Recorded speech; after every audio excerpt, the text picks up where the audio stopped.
uh, normally you do the talking, but for a change, I've done the talking. Would you agree with me? Absolutely, Nikunj bhai. I agree in 100%. These are tough times, these are extraordinary times, and we must respond extraordinarily.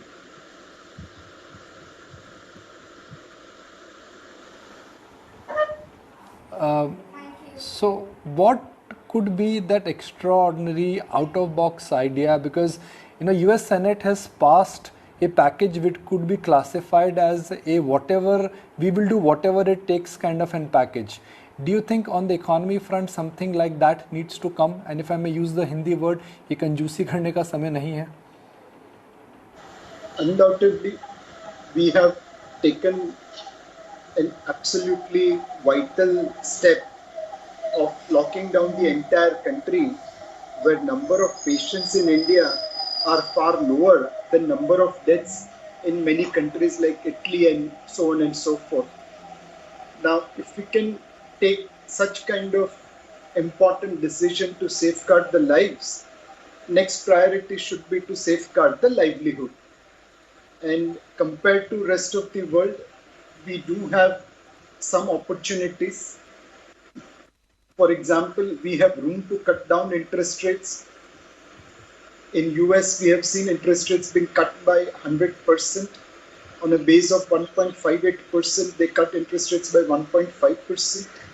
In UK, we saw them cutting interest rates by 86%. On a base of 75 basis point, they cut interest rates by 65 basis point.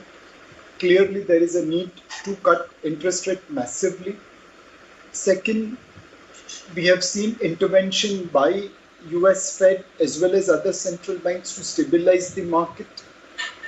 In the initial stage, US Fed announced intervention in bond market by $500 billion and mortgage-backed security by $200 billion. Then they increased to include munis of $200 billion. Then they increased $1 trillion for commercial paper. And when they realized that that is not proving to be adequate, they said now it's unlimited intervention till such time market behaves. We need to intervene not only in government securities market, which RBI has already begun. They talked about first 10,000 crore OMO, then 30,000 crore OMO, then 1 lakh crore variable repo option. Now they need to move to intervene in CP market, CD market, PSU bond market. Clearly, they need to ensure that market is stable, market is functioning, and market is not in panic mode. Uh, we believe if you take early action, then it calms down the market and the panic doesn't spread. When panic spreads and you take action, then you have to do heavy lifting. The third thing is related to providing weaker section of the society. Clearly, 21 days lockdown is going to impact their livelihood, their income, their ability to survive. And we must do everything needed to support that. Fourth will be tackling needs of the businesses. Clearly, they are cooperating to end this epidemic by forcing 21 day shutdown. But same support should be provided to them on a reciprocal basis so that their moratoriums, their EMIs, their loan installments, their interest payments are taken care. Yesterday, we saw Finance Minister announcing host of steps to ensure that on compliance side, enough time is given to people to comply. Now we need to move to financial side, and she did talk about launching of a stimulus package or a financial package. So that should support the businesses. If I have to summarize, we need to do two things.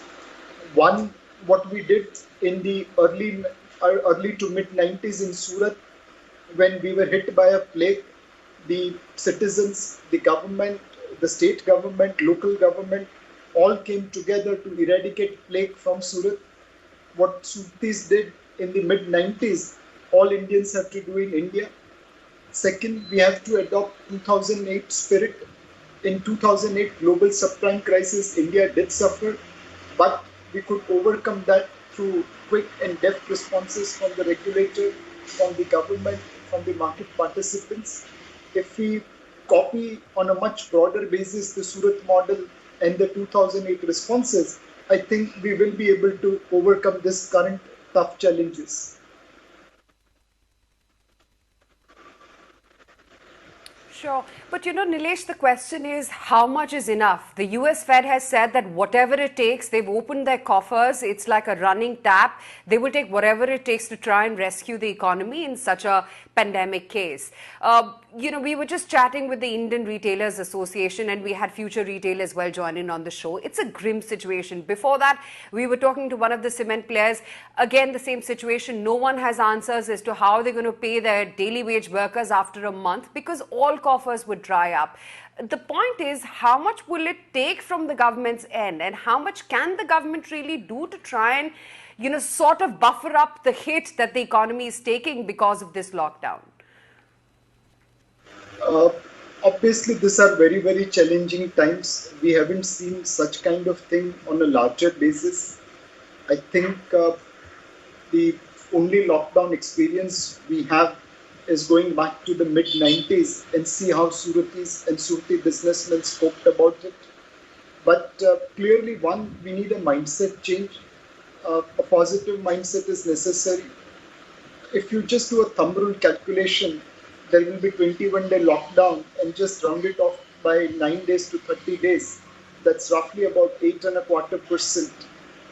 If we function on a yearly basis, what kind of growth we are going to generate by shutting down our businesses for about 30 days, we'll be generating 91.5% of growth. Now, 8.5% drop is dramatic, but this is not permanent damage to demand. For example, if you were going to buy a car in the month of April, you are going to defer it to probably June, July, August, but it's not going to be cancelled. At the same time, person who was going to buy a car in June, July, August, he or she may continue to buy. Then there are certain sectors where the cancellation of demand is permanent damage. For example, if you are going to watch a movie today or going to eat a restaurant today, now that you have to defer, you're not going to go more in restaurants in June, July, August to compensate for drop in April and March. So clearly there is some deferment of demand and hence this 8.25% of drop down can be compensated. Clearly this is the time where we just have to take all the necessary steps without looking at the fiscal constraint, without looking at monetary constraint. Let's just stabilize things and then we'll figure out how to scale it back, how to take it back.